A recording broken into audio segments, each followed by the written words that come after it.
नमस्कार विद्यार्थियों, मैं सवय सिंह एक बार पुनः आपका एनवीरा एजुकेशन यूट्यूब चैनल के माध्यम से हार्दिक अभिनंदन करता हूं। और साथियों, आज जो हम चीज़ पढ़ने वाले हैं रिलीजन ऑफ इंडिया का एक चैप्टर, बहुत ही महत्वपूर्ण चैप्टर जिससे कई बार सवाल निकले। साथियों, हमें ऐसी स्टडी करनी, पढ़ाई करनी है कि हमारे द्वारा एक भी सवाल छोड़ने लायक ना बने और एक ही सवाल अपने लिए जो मेरिट है वो निर्धारित करता है, अपने को या तो एग्जाइट कर देता है या एंटर कर देता है किसी भी कंपटीशन की सक्सेस में। साथियों, आज इस चैप्टर के दौरान हम पढ़ने वाले हैं इस्लाम धर्म के बारे में। इस्लाम धर्म के बारे में जानेंगे, साथ ही मोहम्मद पैगंबर साहब के बारे में जानेंगे। इस्लाम धर्म के 5 सिद्धांत देखेंगे। इसके अंदर हम 4 खलीफाओं के बारे में बात करेंगे। नमाज के बारे में 5 जो नमाजें बताई जाती है उसके बारे में बात करेंगे। इस्लाम धर्म के प्रमुख जो त्योहार बताए जाते हैं उनकी बात करेंगे। और स्पेशली सबसे महत्वपूर्ण हम पढ़ेंगे मोहम्मद पैगंबर साहब की जीवनी। साथियों, शुरू करने जा रहा हूं इस्लाम धर्म के बारे में।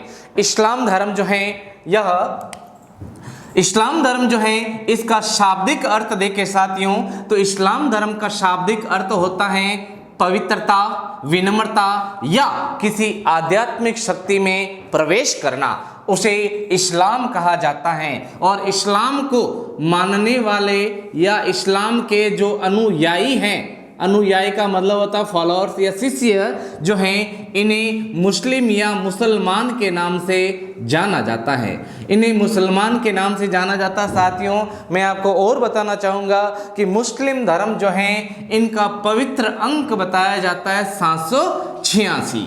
786 इस धर्म का पवित्र अंक हमें देखने को मिलता है। साथियों, इस धर्म को शुरू करने से पहले हम कंडीशन के बारे में जानकारी ले लेते हैं कि इस्लाम धर्म जो है यह विश्व पटल पर एक धर्म के रूप में उभर कर कैसे सामने आया। साथियों, बताना चाहूँगा आपको कि जैसे अपना यह भारत है,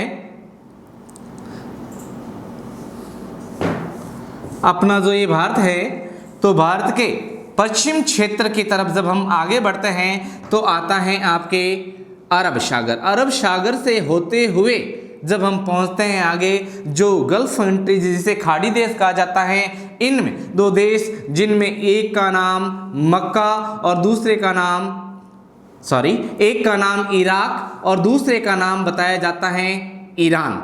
ईरान इनके दक्षिण में स्थित बताया जाता है। साथियों, अगर पूछ ले कि इराक का प्राचीन नाम क्या है, तो इराक का प्राचीन नाम बताया जाता है आपके मेसोपोटामिया।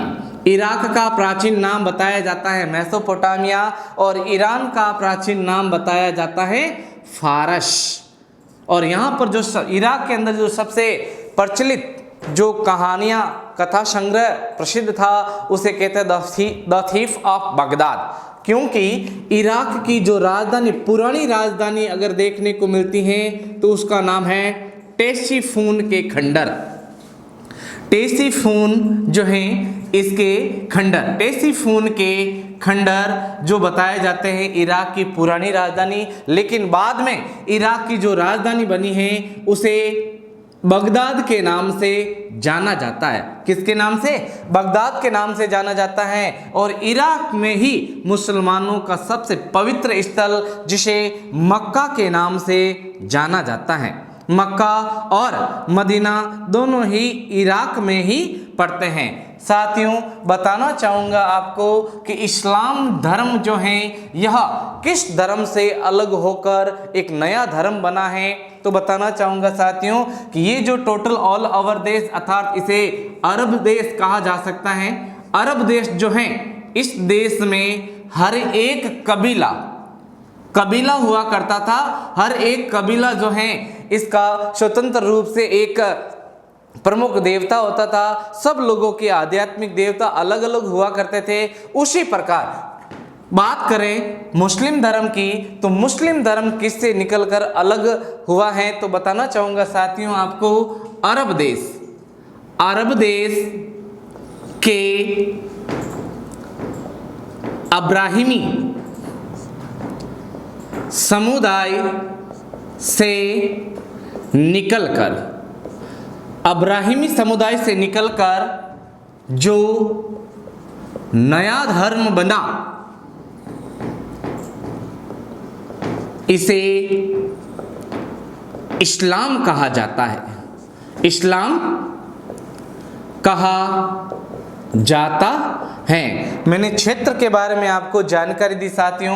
अब हम मोटा मोटी तौर पर इस्लाम धर्म के बारे में जानकारी शुरू करने जा रहे हैं। साथ ही साथियों हम देखेंगे मोहम्मद पैगंबर साहब की बायोग्राफी के बारे में। लेकिन साथियों सवाल कई बार पूछा गया है कि भारत की सबसे पहली जो मस्जिद है वो कहाँ स्थित है, इस मस्जिद का नाम क्या है और ये किसको तोड़कर बनाई गई थी, तो ये भी लिखना बहुत ज़रूरी है। तो सबसे पहले पॉइंट हम यही ले लेते हैं, सुनिए आप। भारत की पहली मस्जिद, भारत की पहली मस्जिद जो है यह कहाँ स्थित है, तो साथियों बताना चाहूंगा केरल में, केरल में स्थित है। और इसका जो नाम हमें देखने को मिलता है साथियों, इसका नाम है आपके चेरामल पेरुमल, चेरामल पेरुमल, चेरामल पेरुमल नामक मस्जिद जो भारत की पहली मस्जिद बताई जाती है। ये जो मस्जिद है, यह मस्जिद जो है ये दक्षिण भारत अर्थात केरल के बौद्ध मंदिर को,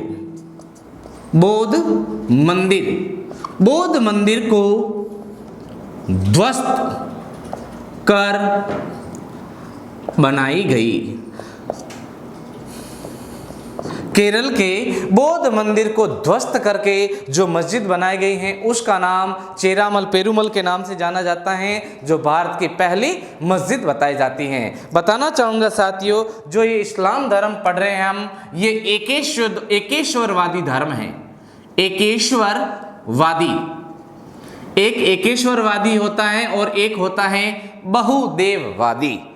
तो इस्लाम धर्म एक एकेश्वरवादी धर्म के रूप में प्रसिद्ध हुआ। साथियों अब हम बात करते हैं मोहम्मद पैगंबर साहब के बारे में। मोहम्मद पैगंबर साहब के बारे में बात करते हैं तो पैगंबर का अर्थ क्या होता है, यहीं से जानकारी शुरू करते हैं हम। पैगंबर, पैगंबर अर्थात अल्लाह या ईश्वर, अल्लाह या ईश्वर का पैगाम धरती पर बांटने वाला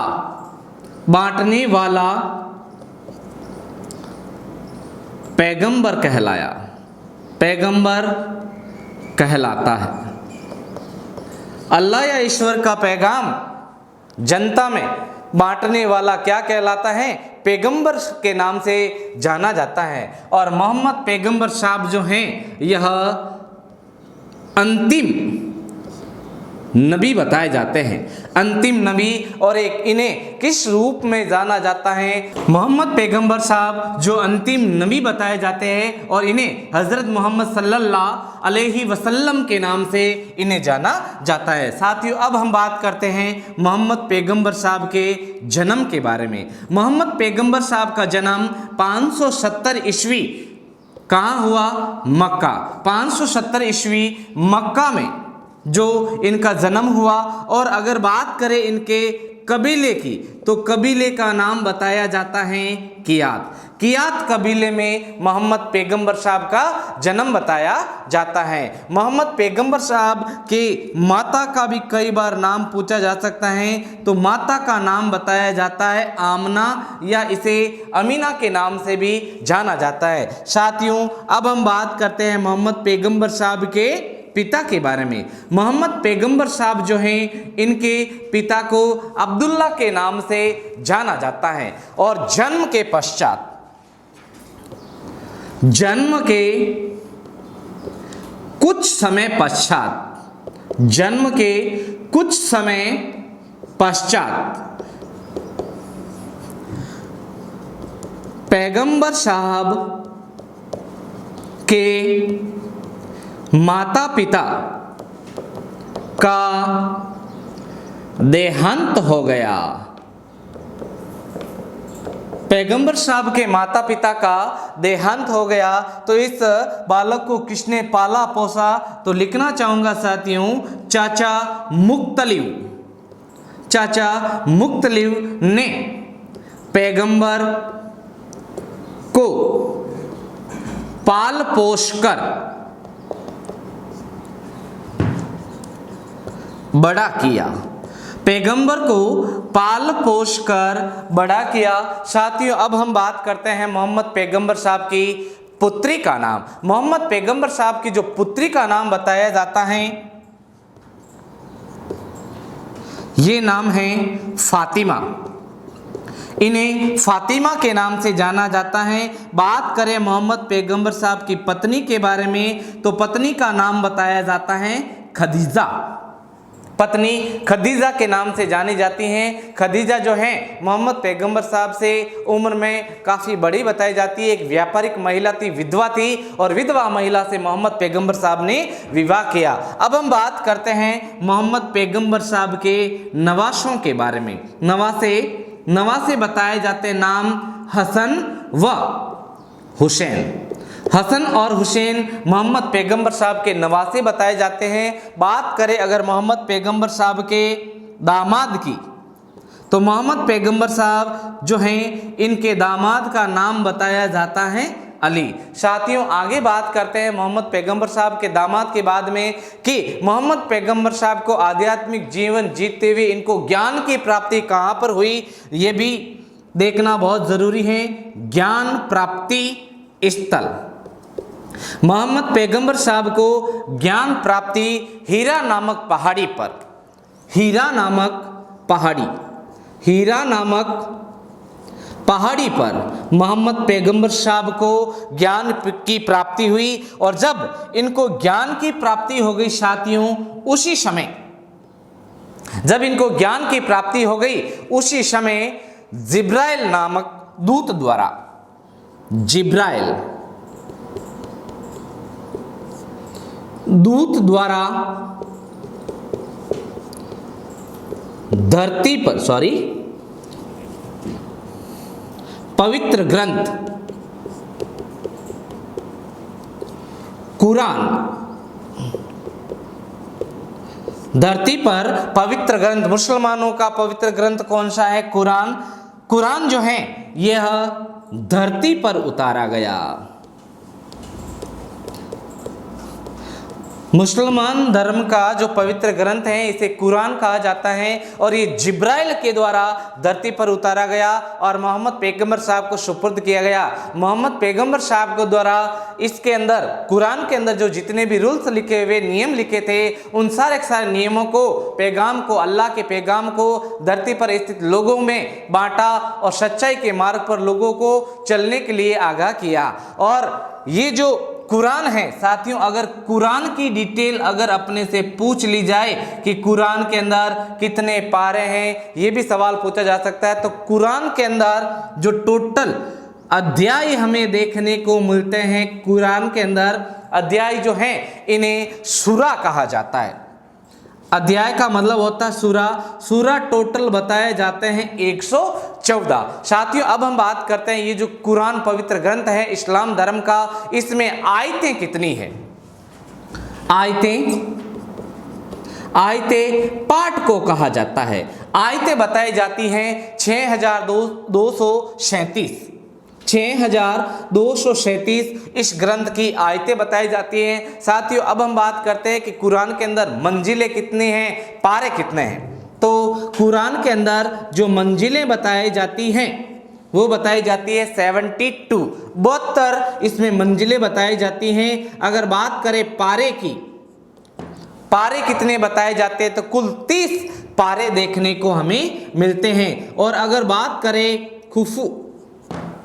खुफू भी इनके कुरान का एक हिस्सा है। खुफू बताए जाते हैं टोटल 940 खुफू बताए जाते हैं। साथियों, मैं बताना चाहूँगा कुरान जो है जब धरती पर उतरी है तो उसे पूर्ण करने में जो समय लगा था, कुरान का पूर्ण रूप 650 ईस्वी में ये कुरान पूर्ण हुई बताई जाती हैं। लेकिन कुरान का जो आधुनिक संकलन है, कुरान का आधुनिक संकलन, कुरान का आधुनिक संकलन जो है यह 9वीं सदी में लोगों के सामने आया। कुरान का आधुनिक जो संकलन बताया जाता है साथियों, ये 9वीं सदी के अंदर सामने आया, लोगों के सामने आना बताया जाता है। साथियों, अब हम बात करते हैं कि इस्लाम धर्म की नींव मोहम्मद पैगंबर साहब ने कब रखी है, मक्का को छोड़कर वो मदीना क्यों चले गए थे। तो बताना चाहूँगा साथियों इस्लाम धर्म के बारे में। इस्लाम धर्म, तो इस्लाम धर्म जो है इसकी नींव मोहम्मद पैगंबर साहब ने 610 ईस्वी में इस धर्म की नींव रखी, धर्म की स्थापना की या नींव रखी। जब इस्लाम धर्म की स्थापना की है तो बहुत सारे धर्म विरोधी लोगों ने इनका विरोध करना शुरू कर दिया। तो जब इस्लाम धर्म की नींव पड़ी है और इस धर्म का जब विरोध हुआ तो विरोध के चलते मोहम्मद पैगंबर साहब जो हैं यह मक्का को छोड़कर मदीना चले गए। मदीना चले गए और इस्लाम धर्म में मक्का को छोड़कर मदीना जाने को, मक्का छोड़ मदीना जाने को हिजरत के नाम से जाना जाता है, हिजरत कहलाता है। मक्का छोड़ मदीना चले जाने को हिजरत के नाम से जाना जाता है। मक्का से मदीना जाने के बाद में इस्लाम धर्म का खूब प्रचार प्रसार किया मोहम्मद पैगंबर साहब ने, और उसके बाद में मोहम्मद पैगंबर साहब ने इस्लाम धर्म के लिए जो नया एक संवत जारी किया, कैलेंडर जो बनाया है जिसे मुस्लिम कैलेंडर के नाम से जाना जाता है, उसका नाम है हिजरी संवत। हिजरी संवत क्या होता है, इसकी क्या अवधारणा है। हिजरी संवत जो है इसे मुस्लिम कैलेंडर के नाम से या मुस्लिम संवत के नाम से जाना जाता है। अब हम बात करते हैं कि भारत के अंदर जो कैलेंडर जैसे शक संवत हैं, विक्रमी संवत हैं, वल्लभी संवत हैं, गुप्त संवत जो एक ही रूप है, वल्लभी और गुप्त संवत दोनों एक ही है। ये जो सारे पंचांग बताए जाते हैं, ये संवत बताए जाते हैं, ये पूरे के पूरे सूर्य के ऊपर डिपेंड है। लेकिन बताना चाहूँगा साथियों, ये मुस्लिम संवत या कैलेंडर जो हैं ये चंद्रमा पर डिपेंड है। चंद्रमा पर आधारित, चंद्रमा की गतिविधियों पर आधारित होने के कारण हिजरी संवत जो है इसे चंद्र पंचांग के नाम से जाना जाता है। इसे चंद्र पंचांग के नाम से भी जाना जाता है। चांद की गतिविधियों पर डिपेंड होने के कारण इस संवत को चंद्र पंचांग के नाम से जाना जाता है। हिजरी संवत की जो प्रचलन है ये शुरू कब किया गया था, इसकी स्थापना कब की गई, तो लिखना है 622 ईस्वी। 622 ईस्वी के अंदर हिजरी संवत की स्थापना हुई, निर्माण किया गया। इसका बात करते हैं कि हिजरी संवत जो है इसमें एक वर्ष के कुल दिवस या दिन कितने बताए जाते हैं हिजरी कैलेंडर के, तो बताना चाहूँगा साथियों कि एक वर्ष में 354 दिन बताए जाते हैं। साथियों साथ में ये भी बताना चाहूँगा कि भारत के जो कैलेंडर जैसे शक संवत है, हिजरी संवत है, ग्रेगोरियन कैलेंडर जिसे अंग्रेजी कैलेंडर या यूरोपियन कैलेंडर के नाम से भी जाना जाता है, इनमें वर्ष के कुल दिन बताए जाते हैं 365 दिन। चूँकि यह जो कैलेंडर है हिजरी संवत जिसे कहते हैं, यह विक्रमी, शक और ग्रेगोरियन कैलेंडर से 11 दिन पीछे चलता है, यानी एक वर्ष में इसमें 11 दिन कम होते हैं, जिसके कारण यह संवत जो है अगर पूछ लिया जाए कि आधुनिक वर्ष, अगर हिजरी संवत का आधुनिक वर्ष पूछ लिया जाए साथियों तो 1440 बताया जाता है। और बात बताना चाहूँगा साथियों कि अगर बात करें विक्रमी संवत की, तो विक्रमी संवत या ग्रेगोरियन कैलेंडर, अगर ग्रेगोरियन कैलेंडर की कोई भी सन अगर अपने को लिखने को मिले तो सन एग्जाम्पल के तौर पर जैसे मैं बताना चाहूँगा 1950 के पीछे क्या लगाया जाता है तो हम लिखते हैं AD। और अगर बात करें मुस्लिम कैलेंडर की तो वर्ष के पीछे क्या लगाया जाता है तो लिखना है AH। A का मतलब होता है आफ्टर, H का मतलब होता है हिज। हिज के बाद यह किसके साथ में जारी होता है? हिजरी संवत के साथ में। हिजरी संवत जो है इसका सबसे पवित्र मास जो बताया जाता है ये बताया जाता है रमजान। हिजरी संवत का सबसे पवित्र मास जो देखने को मिलता है इसे रमजान के नाम से जाना जाता है और रमजान की 5वीं तारीख को मनाया जाता है मुहर्रम।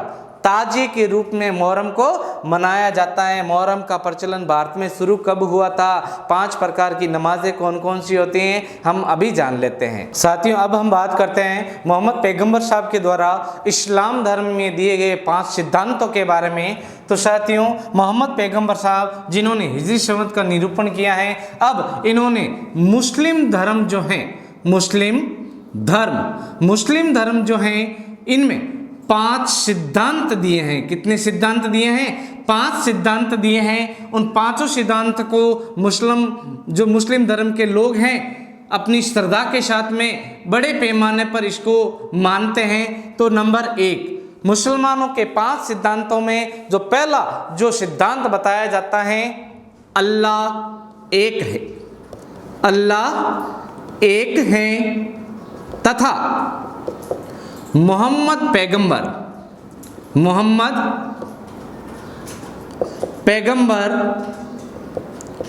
उनके अनुयायी हैं। अल्लाह ईश्वर एक हैं या अल्लाह एक हैं, मोहम्मद पैगंबर उनके अनुयायी हैं और मोहम्मद पैगंबर इनके दूत हैं। ये भी इसी सिद्धांत के अंदर हमें देखने को मिलता है। नंबर 2 दूसरा जो सिद्धांत बताया जाता है साथियों वो ये बताया जाता है मुसलमानों का कि मुसलमान जो लोग हैं इनका जीवन में एक बार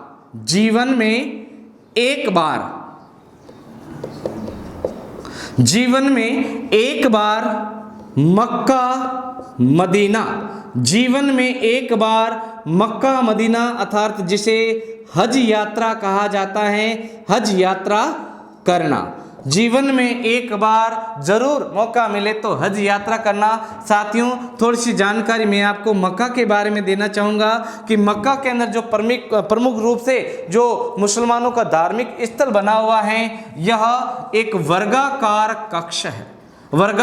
कक्ष है जिसे काबा कहा जाता है। साथियों इतिहास में काबा कई बार नाम आता है। वैसे जब हम बीकानेर के देशनोक में जाते हैं जो करणी माता जी का मंदिर है, यहाँ स्थित जो चूहे हैं इनको काबा कहा जाता है। जब हम रामदेवरा जाते हैं, रुनीचा स्थित जो रामदेवरा है, रामदेवरा जाते हैं तो राम भगवान जो लोक देवता रामदेव जी हैं इनके जो भक्त हैं उन्हें भी काबा के नाम से जाना जाता है। चूंकि इस्लाम धर्म में जो पवित्र धार्मिक स्थल हैं इसे काबा के नाम से जाना जाता है। जो भी व्यक्ति मक्का मदीना की यात्रा पर जाता है उन लोगों द्वारा यहाँ पहुंचकर सफ़ेद वस्त्र धारण करके हर बार सुबह इस पवित्र स्थल की फेरी लगाई जाती हैं। मुसलमान लोगों का मानना है कि परिवार में पहले जो भी लोग गुजरे हैं उनका एक न एक बार इस फेरी लगाने के क्रम में उनका नूर, उनका अक्स आदमी को एक बार ज़रूर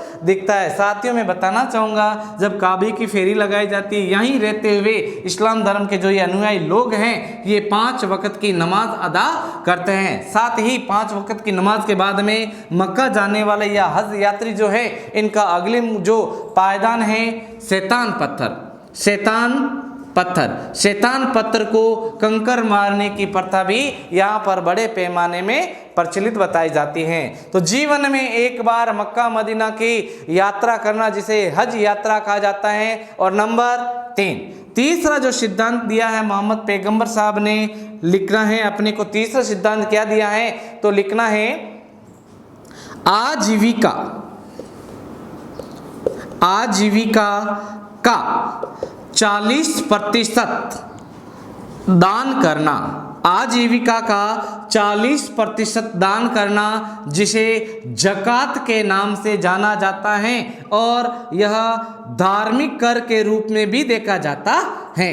धर्म के नाम पर दिया जाने वाला जो टैक्स है या कर है उसे ज़कात के नाम से जाना जाता है और हर मुसलमान को ये देना जरूरी बताया जाता है। और अगला जो सिद्धांत, चौथा जो सिद्धांत है वो बताया जाता है कि पवित्र रमजान मास में रोजे रखना, पवित्र रमजान मास में रोजे रखना भी एक सिद्धांत बताया जाता है। नंबर 5, पांचवा और अंतिम जो सिद्धांत बताया जाता है, हर मुस्लिम को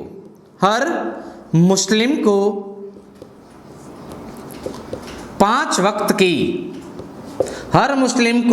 वक्त की नमाज अदा करना, हर मुस्लिम को 5 वक्त की नमाज अदा करना, ये भी एक 5 सिद्धांतों में से एक बताया जाता है। साथियों, मैं यहाँ आपको ज़रूर बताना चाहूँगा कि इस्लाम धर्म में जो अदा की जाने वाली 5 प्रकार की नमाजें कौन कौन सी हैं, इनके बारे में मैं आपको ज़रूर जानकारी देना चाहता हूँ। साथियों, बताना चाहता हूँ 5 प्रकार की नमाजें, 5 प्रकार की नमाजें, 5 प्रकार की जो नमाजें बताई जाती हैं साथियों, इनमें सर्वदा सबसे पहले कौन सी नमाज अदा की जाती है, दूसरी कौन सी है, तीसरी कौन सी है, चौथी और 5वीं नमाज कौन सी होती है, उसके बारे में हम जरूर बात करते हैं। तो सबसे पहले जो नमाज अदा की जाती है इसे नमाज फज्र के नाम से जाना जाता है। नमाज फज्र हो गई पहली जो अदा की जाने वाली नमाज फज्र के बाद में जो दूसरी नमाज अदा की जाती है उसे जाना जाता है नमाज जोहर के नाम से, नमाज जोहर। और तीसरी जो नमाज अदा की जाती है उसे नमाज असर के नाम से जाना जाता है।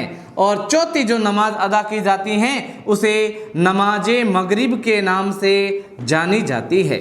नमाज मगरिब के बाद में अंतिम जो नमाज है उसे नमाज ईसा के नाम से जाना जाता है। साथियों, मैं इनका समय भी थोड़ा सा बताना चाहूँगा आपको। सूर्य उदय से पहले अर्थात सुबह 4 बजे पर जो अनजान होती हैं उसे नमाज फज्र कहा जाता है। नमाज फज्र के बाद में नमाज जोहर, सुबह के समय 9 से 10 बजे के बीच में जो नमाज अदा की जाती है उसे नमाज जोहर कहा जाता है। दोपहर, एक दिन के 2 भाग, दोपहर के वक्त जो नमाज अदा की जाती है उसे नमाज असर कहा जाता है। और धुलित वेला, शाम के 4 और 5 बजे के बीच में जो नमाज अदा की जाती है उसे नमाज मगरिब के नाम से जाना जाता है। और नमाज मगरिब के बाद में जो नमाज ईसा है, लेट सेट 1 या 1.5 घंटा या 2 घंटे रात्रि गुजर जाने के पश्चात जो नमाज अदा की जाती है उसे नमाज ईसा के नाम से जाना जाता है। अब मुसलमानों को 5 प्रमुख सिद्धांत दे दिए और सिद्धांत देने के बाद में अपने धर्म का प्रचार प्रसार करने के बाद में मोहम्मद पैगंबर साहब जो हैं, मोहम्मद पैगंबर साहब का 632 ईस्वी में इंतकाल हो गया। मोहम्मद पैगंबर साहब का 632 ईस्वी में क्या हो गया? इंतकाल हो गया, इनकी मृत्यु हो गई। अब मृत्यु हो गई है और मुसलमान धर्म को आगे बढ़ाना है साथियों। तो मुसलमान धर्म को आगे बढ़ाने के लिए 4 खलीफा घोषित किए गए। बताना चाहूँगा साथियों, खलीफा का अर्थ क्या होता है। मुसलमान धर्म के अंदर खलीफा का अर्थ होता है मुस्लिम धर्म गुरु के नाम से इन्हें जाना जाता है। अब इस्लाम धर्म को आगे बढ़ाने के लिए 4 4 खलीफाओं के बारे में पढ़ना बहुत ज़रूरी है। समय के साथ में 4 खलीफा पदों के ऊपर किन किन लोगों को आसीन किया गया। तो सबसे पहला जो खलीफा बताया जाता है इसे अबू बकर के नाम से जाना जाता है। दूसरा जो खलीफा है इसे उमर के नाम से जाना जाता है। तीसरा जो खलीफा है इसे उस्मान के नाम से जाना जाता है। चौथा और अंतिम खलीफा है इसे अली के नाम से जाना जाता है। साथियों, अली जो है यह इनका दामाद भी बताया जाता है। अली और मोहम्मद पैगंबर साहब जो हैं इनमें शुरू से लेकर अंत तक मतभेद दिखाई देते थे। इन दोनों ने एक दूसरे को अपने आप में विरोधी मान लिया था। अब मोहम्मद पैगंबर साहब की इंतकाल हो गया, मृत्यु हो गई, तो मृत्यु के बाद में 4 खलीफा आए। चारों खलीफाओं ने मुस्लिम धर्म जो है इनका नेतृत्व करते हुए इन मुस्लिम धर्म को प्रचार किया, प्रसारित किया, लोगों तक पहुंचाया। लोगों तक पहुंचाने के बाद में मैं आपको ज़रूर बताना चाहूँगा अली के बारे में। अली जो है एक युद्ध हुआ था साथियों, जिसे युद्ध ए करबला के नाम से जाना जाता है। युद्ध एक करबला जो है, ये जो युद्ध है करबला नामक मैदान पर हुआ था। और इस युद्ध के अंदर जो ये युद्ध हुआ है, मुसलमान धर्म के लोगों का मानना है कि इस धर्म के अंदर जो शहादत पाई है हसन, हुसैन और अली, इनको मारने वाले हिंदू थे। लेकिन इतिहासकारों ने कई बार अलग अलग लोगों का नाम बताया। कुछ लोगों ने उमैद वंश के राजाओं को बताया, कई बार इब्राहिमी समाज के लोगों को बताया जाता है, लेकिन ये मत एक नहीं बताया जाता है। युद्ध एक करबला जो है, इस युद्ध के अंदर शहादत पाने वाले जो प्रमुख व्यक्ति बताए जाते हैं, जिनमें हसन प्लस हुसैन और इनके साथ में अली जो इनका पिता था, इन तीनों को लड़ते हुए वीर गति प्राप्त हुई। और इन सब की याद में, स्मृति में मुसलमानों के द्वारा जो दिन मनाया जाता है, जिसे शोक का दिन कहते हैं, दुख का दिन कहते हैं, और दुख का दिन मनाते हुए इनको याद करते हुए लोग मुहर्रम यानी ताजिया निकालते हैं। ताजिया निकालते हैं। मुहर्रम कब मनाया जाता है, ये सवाल पूछा जा सकता है। तो मुहर्रम आगे मैंने बता दिया साथियों, रमजान मास की 5वीं तारीख को मनाया जाता है आपके मुहर्रम। और मुहर्रम के अवसर पर निकाला जाता है ताजिया। और बात करें, सवाल कई बार पूछा गया है साथियों कि भारत में सर्वप्रथम ताजिया निकालने का जो प्रचलन है ये किसने शुरू किया। तो नाम आता है सिकंदर लोदी ने इसे शुरू किया।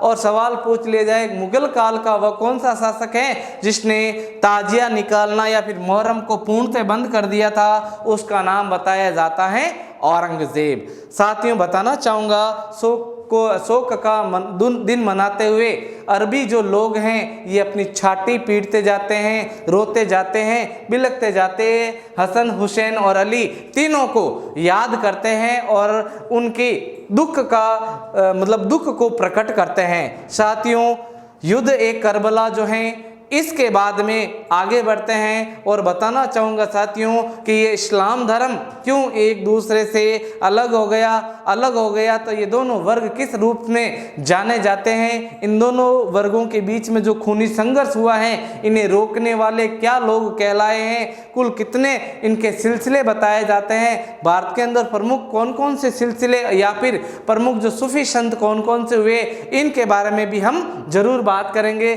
साथियों। लेकिन यहाँ पर अब हम जान लेते हैं इस्लाम धर्म के प्रमुख त्योहारों के बारे में। साथियों, अब हम बात करते हैं इस्लाम धर्म के प्रमुख त्योहार। इस्लाम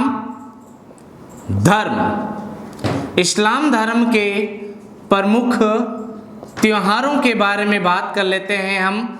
तो इस्लाम धर्म के जो प्रमुख त्योहार हमें देखने को मिलते हैं, इनमें सबसे पहले जो त्योहार मनाया जाता है, प्रमुख त्योहार, इसे ईद उल मिलादुन्नबी के नाम से जाना जाता है। ईद उल मिलादुन्नबी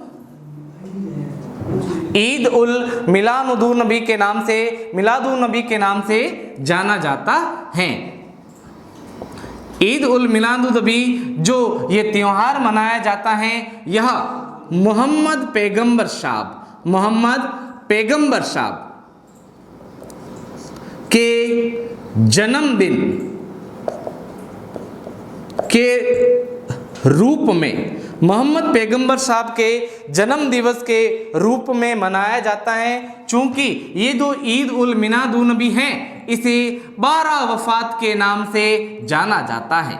12 वफात के नाम से भी इसे जाना जाता है। नंबर 2, ईद उल मिलादुन्नबी के नाम के बाद में अगला जो त्योहार मनाया जाता है इस्लाम धर्म के अनुयायियों के द्वारा, इसे किस नाम से जाना जाता है? तो साथियों बताना चाहूँगा, ईद उल फितर।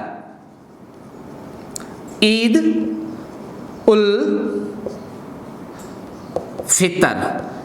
उल फितर जो है, इसे मीठी ईद के नाम से जाना जाता है। इसे मीठी ईद के रूप में मनाया जाता है और यह जुलाई अर्थात रमजान मास के अंत होते ही यह त्योहार मनाया जाता है। रमजान मास के खत्म होते ही यह त्योहार मनाया जाता है। तो ईद उल फितर हो गया। और तीसरा जो अंतिम इम्पोर्टेंट जो त्यौहार हम देखने जा रहे हैं साथियों, इसे ईद उल अजहा के नाम से जाना जाता है। ईद उल अजहा जो है, इसे बकरीद के रूप में मनाया जाता है। बकरीद का मतलब होता है, इसे कुर्बानी का दिन भी कहा जाता है। इसे कुर्बानी का दिन भी कहा जाता है। साथियों, कई बार सवाल पूछे जाते हैं कि भारत के अंदर कुर्बानी के दिन सबसे ज़्यादा गेटे कहाँ पर काटे जाते हैं? सबसे ज़्यादा गेटे काटे जाते हैं जम्मू कश्मीर के अंदर। सबसे ज़्यादा बकरे कहाँ पर काटे जाते हैं? तो यूपी के अंदर बकरे काटे जाते हैं। अगर वर्ल्ड वाइड बात करें तो अरब देशों के अंदर कुर्बानी का दिन जो मनाया जाता है, उस अवसर पर किसके रूप में बलि दी जाती हैं? तो अगर बात करें अरब की, तो अरबी लोग जो हैं यह ईद उल अजहा के रूप में ऊंट की कुर्बानी देते हैं। ऊंट की कुर्बानी देते हैं कौन?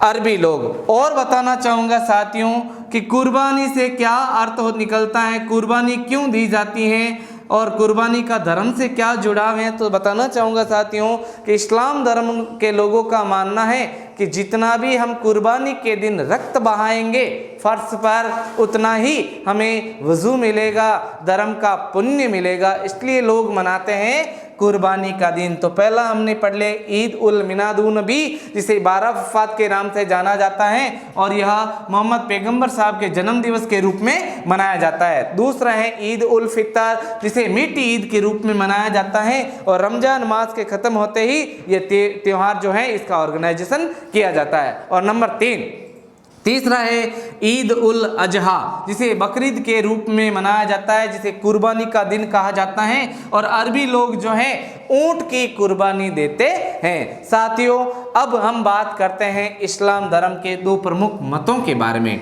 साथियों, मैं बताना चाहूँगा कि इस्लाम धर्म जो है ये टूटकर 2 भागों में क्यों बंट गया था, इसके बारे में हम जानकारी लेते हैं।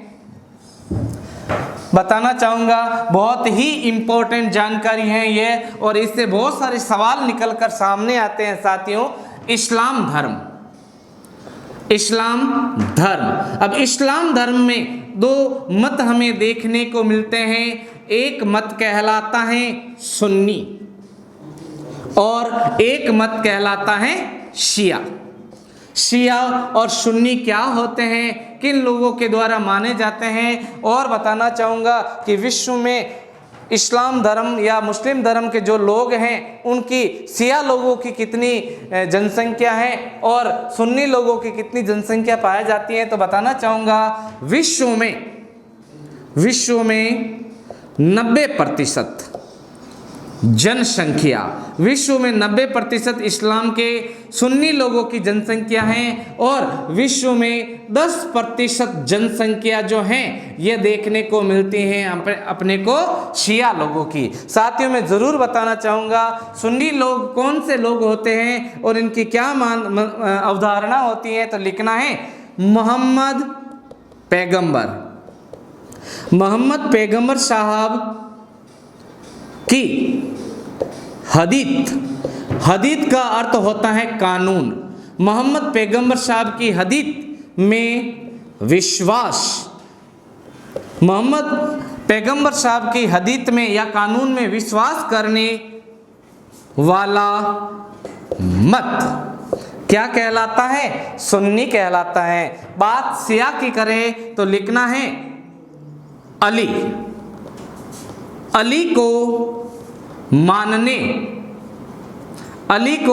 मानने वाला मत क्या कहलाता है? ये कहलाता है आपके शिया कहलाता है। बात करते हैं साथियों कि शिया और सुन्नी इनमें सर्वदा से खूनी जंग छिड़ी रहती है। इन दोनों के बीच में जो खूनी जंग छिड़ी रहती है, खूनी जो संघर्ष हैं, खूनी संघर्ष जो हैं, इन्हें रोकने वाले जो लोग आए हैं, इनको रोकने अर्थात खूनी संघर्ष को रोकने हेतु जो मत निकलकर सामने आया है उसे सूफी मत के नाम से जाना जाता है। सूफी मत होता क्या है? तो साथियों बताना चाहूँगा, सूफ का अर्थ होता है ऊन से बना। सूफ जो होता है इसका अर्थ होता है ऊन से बना लबादा। ऊन से बना लबादा जो ढीला ढाला वस्त्र होता है, लबादा या वस्त्र धारण करने वाले जो लोग हैं उन्हें सूफी संत के नाम से जाना जाता है। साथियों सूफी लोगों के बारे में मैं आपको जरूर जानकारी देना चाहूँगा। प्रमुख रूप से कौन कौन से सूफी मत प्रसिद्ध हुए भारत के अंदर, तो बताना चाहूँगा साथियों आपको सूफी मत। जब हम बात करते हैं ग्रंथ की तो ग्रंथ का नाम है आईने अकबरी।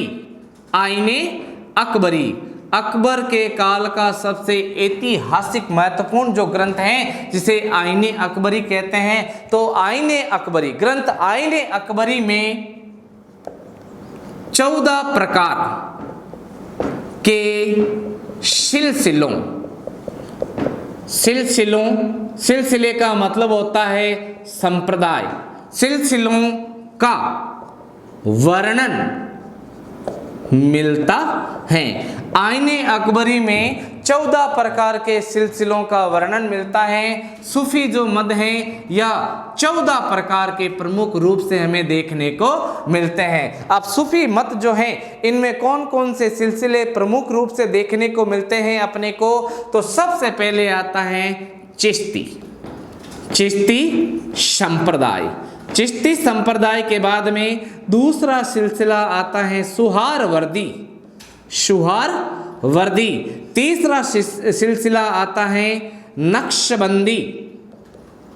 चौथा सिलसिला आता है जिसे कादरी के नाम से जाना जाता है और पांचवा इम्पोर्टेंट जो सिलसिला है इसे मलंग के नाम से जाना जाता है। साथियों बताना चाहूँगा कि विश्व में सबसे प्रसिद्ध या भारत में सबसे प्रसिद्ध जो सिलसिला रहा है इसे चिश्ती सिलसिले के नाम से जाना जाता है। अब चिश्ती सिलसिले के अंदर प्रमुख सूफी संत कौन कौन से हुए हैं उनके बारे में हम बात कर लेते हैं। प्रमुख सूफी संत, चिश्ती सिलसिले के प्रमुख सूफी संत कौन कौन से हुए हैं उनके बारे में अपने को जानकारी लेनी है। तो सबसे पहले नाम आता है ख्वाजा मोइनुद्दीन चिश्ती का। ख्वाजा मोइनुद्दीन चिश्ती, ख्वाजा मोइनुद्दीन चिश्ती जो हैं इनका जुड़ाव बताया जाता है अजमेर से। कहाँ से बताया जाता है? अजमेर से। साथियों इनका जुड़ाव बताया जाता है। नंबर 2, दूसरा जो प्रमुख सूफी संत देखने को मिलता महत्वपूर्ण उसे कहा जाता है निजामुद्दीन औलिया।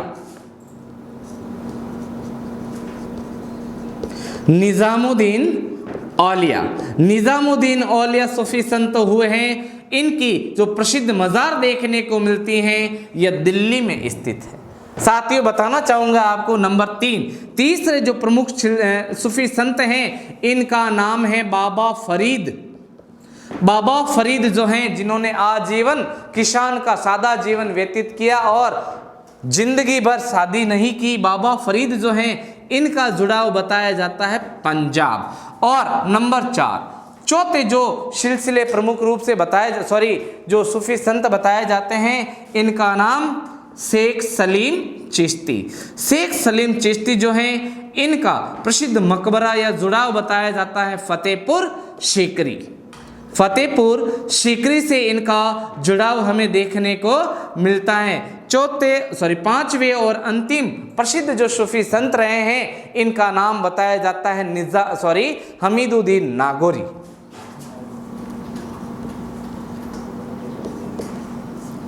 हमीदुद्दीन नागौरी इनका जुड़ाव बताया जाता है नागौर में। अब हम बात करते हैं कि इस्लाम धर्म के अंदर गुरु को क्या कहा जाता है, शिष्य को क्या कहा जाता है। साथियों तो बताना चाहूँगा कि इस्लाम प्राचीन काल में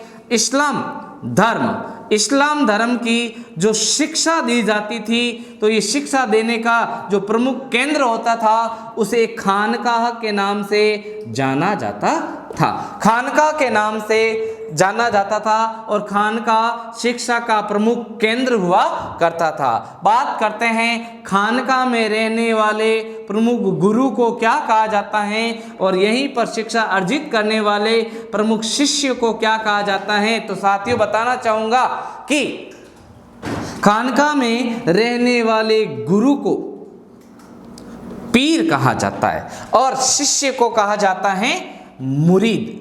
शिष्य को मुरीद के नाम से साथियों जाना जाता है। साथियों आज हमने इस्लाम धर्म किससे अलग हुआ टोटल बायोग्राफी पढ़ी है मोहम्मद पैगंबर साहब के बारे में, 5 प्रकार के इस्लाम के सिद्धांत, 5 प्रकार की नमाजें, पूरी की पूरी जानकारी ली है हमने। कुरान जो इस्लामिक पवित्र ग्रंथ हैं उसके बारे में और इस्लाम धर्म के 2 प्रमुख मत जिन्हें शिया और सुन्नी के नाम से जाना जाता है और इनके संघर्ष को रोकने वाले प्रमुख जो संप्रदाय हैं, सिलसिले हैं, उनके बारे में बात की। साथ ही प्रमुख जो सूफी संत हुए हैं इनके बारे में भी हमने जानकारी ली साथियों और शिक्षा के केंद्र के बारे में भी हमने जानकारी ली है साथियों। इसी के साथ में अपना इस्लाम धर्म संपूर्ण होता है। मेरा आपसे निवेदन है प्लीज़ साथियों इस चैनल को ज़्यादा से ज़्यादा आप शेयर करें, सब्सक्राइब करें और साथ में कमेंट्स करें। धन्यवाद।